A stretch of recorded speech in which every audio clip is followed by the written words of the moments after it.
নমস্কার। এর আগে আমাদের এই চাটুর্যে পরিবারের কথার কোলাজের যে সান্ধ্যবাসর আগের দিন আমরা তাতে বলেছি যে সূর্য মন্ত্র পাঠ করার অধিকার সবার আছে, সূর্যকে প্রণাম করার অর্ঘ্য দেবার অধিকার সবার আছে। আজকে পাশাপাশি একটি বিষয় বলব, যে কোনো মানুষই ব্রাহ্মণত্বে উত্তীর্ণ হতে পারেন। জন্মে কেউ ব্রাহ্মণ থাকে না, ব্রাহ্মণের ঘরে জন্মালেও নয়। এটা পরবর্তীকালে ব্রাহ্মণ্যবাদী পুরোহিত সমাজ এবং সামন্ততান্ত্রিক রাজারা তাদের সুবিধের জন্য এই সমস্ত বর্ণপ্রথা চালু করেছিল। সে কথায় পরে আসছে কেন চালু করেছিল, কিন্তু তার আগে বলে পুরুষদের সঙ্গে নারীদের, মেয়েদের, মায়েদের, বোনেদের পৈতের অধিকার ছিল, পৈতে নেবার অধিকার ছিল, তাদের ঋষি হবার অধিকার ছিল, তাদের অভিধা ছিল ঋষিকা বা ব্রহ্মবাদিনী। কিন্তু দুঃখের বিষয় হলো, যুগ যত এগোয় আমরা তত সভ্য হওয়ার পরিবর্তে অন্যান্য দেশের মানুষেরা যারা আমাদের দেশে রাজত্ব করতে এসে আমাদের মনুষ্যত্বকে নষ্ট করবার চেষ্টা করেছে এবং সফল হয়েছে, তাদের প্রভাবে এবং অনুকরণে আমরা সভ্যতার পরিবর্তে বোধহয় অসভ্যতার দিকে এগিয়ে গেছি। ক্রমশ নারীদের একেবারেই এমন একটা জায়গায় নিয়ে গেছি যে যাতে তারা কোনোভাবেই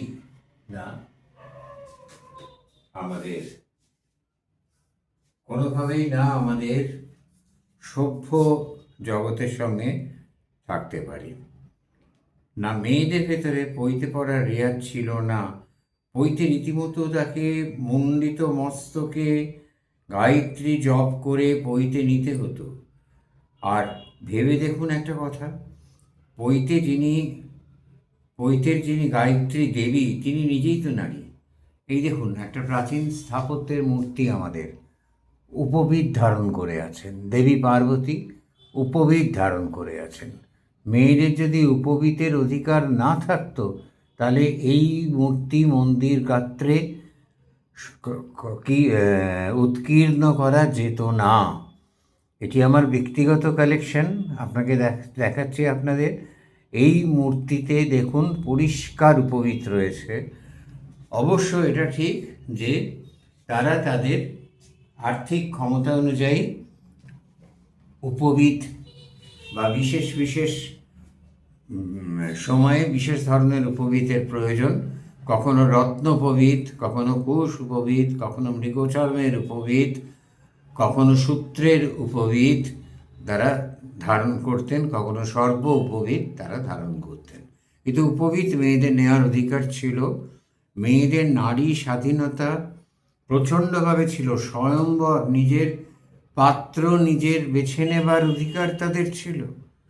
সুতরাং তারা পূর্ণভাবে গায়ত্রী শুধু নয়, দেখুন আমি কয়েকজন ঋষিকার কথা বলবো আপনাদের, তার দেখুন তারা কতখানি এগিয়ে ছিলেন। বৈদিক যুগে মন্ত্রদ্রষ্টা, যারা মন্ত্র দর্শন করেছেন, স্রষ্টা নন, স্রষ্ট অন্য কেউ, তারা সেই মন্ত্রের ধ্যানে উপলব্ধি করে সেই মন্ত্রকে দর্শন করেছেন।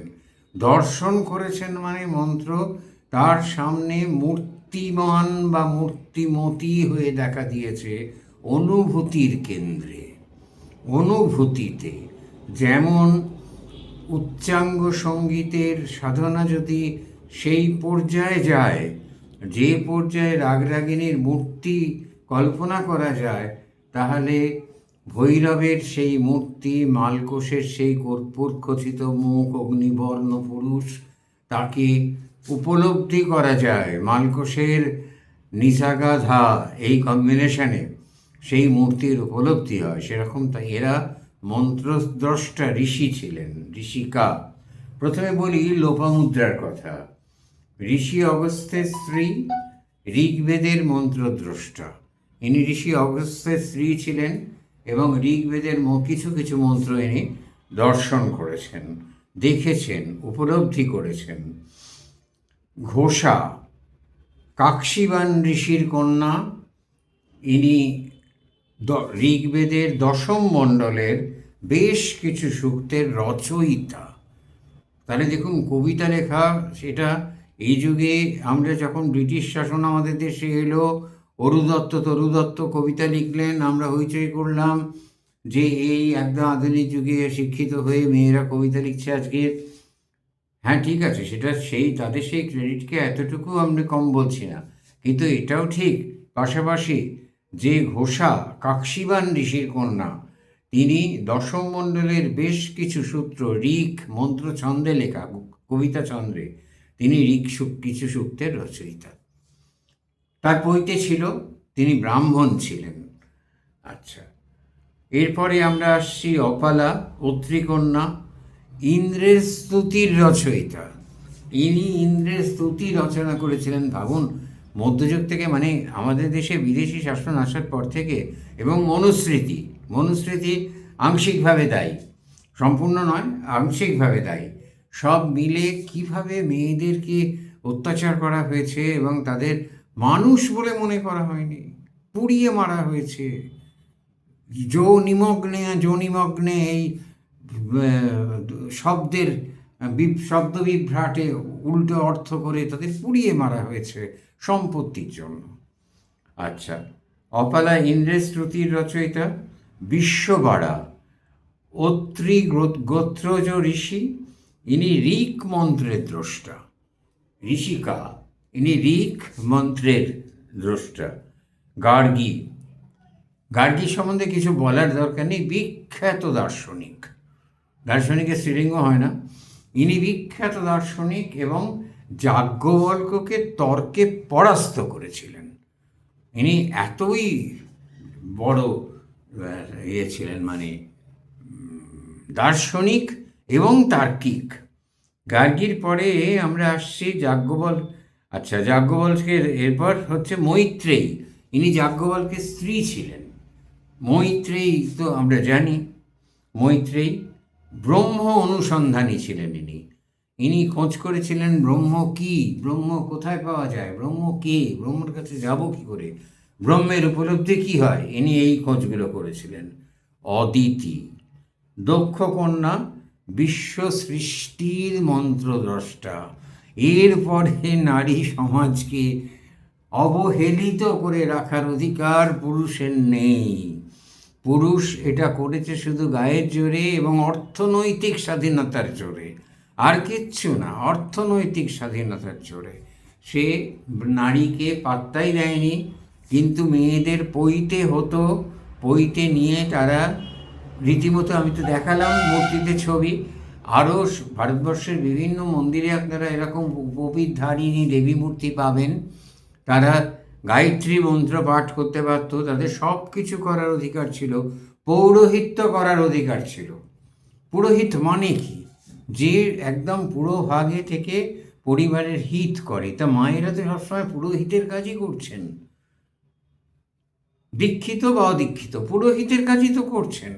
আর এই বর্তমানে কিছু মহিলা নারী পুরোহিত আমরা দেখতে পাচ্ছি, যারা বিবাহ অনুষ্ঠান দিচ্ছেন, তাদের সম্প্রদানের অধিকার আছে। এক কথায় নারী পুরুষের অধিকারের মধ্যে কোনো তারতম্য ছিল না, তারতম্য থাকার কথাও নয়, ছিলও না। কিন্তু ওই মধ্যযুগে এসে সমস্ত বিষয়টা গণ্ডগোল হয়ে গেল। আর পরিষ্কারভাবে বলা হয়েছে, নারী বা পুরুষে যাই হোক, সব মানুষই জন্মে শূদ্র, সংস্কারে দ্বিজ, বেদ পাঠে বিপ্র এবং ব্রহ্মজ্ঞান লাভে ব্রাহ্মণ। তা এখন তার ব্রহ্মজ্ঞান লাভ ওইরকমভাবে করা যায় না। মাদাম কুরিকে কী বলবেন? ঋষিকা বলবেন না? কল্পনা চাওলাকে কী বলবেন? ডক্টর অসীমা চ্যাটার্জিকে কী বলবেন? আমাদের এখানকার এই সমস্ত নারীরা যারা সাহিত্য লিখেও যারা দ্রষ্টা, দেখেছেন, আশাপূর্ণা দেবীকে কী বলবেন? এটা ঋষিকল্প, এটা নিঃসন্দেহে ঋষিকল্প। এদের কথা চিন্তা করা যায় না। রাত্রি 2টোর সময় গাঙ্গুবাই হাঙ্গলের গান শুনে আমার শরীর কীরকম করেছিল, অন্যরকম হয়ে গিয়েছিলাম। তাহলে এদেরকে আমরা কি বলবো? তাহলে এই মেয়েদের পৈতের অধিকার 100 ভাগ ছিল। আজও ইচ্ছে করলে মেয়েরা পৈতে নিতে পারে। তবে একটু রাগ করো না মায়েরা, মাথাটা ন্যাড়া করতে হবে। মণ্ডিত মস্তক না হলে ব্রহ্মচারী বা ব্রহ্মচারিণী হওয়া যায় না। ভেবে দেখো প্রফুল্ল, দেবী চৌধুরানী মণ্ডিত মস্তকে নতমস্তকে বসিয়া ভবানী পাঠকের বাছা বাছা শিষ্যের সহিত তর্কযুদ্ধে প্রবৃত্ত হইল। মনে আছে তো এইটা? নমস্কার।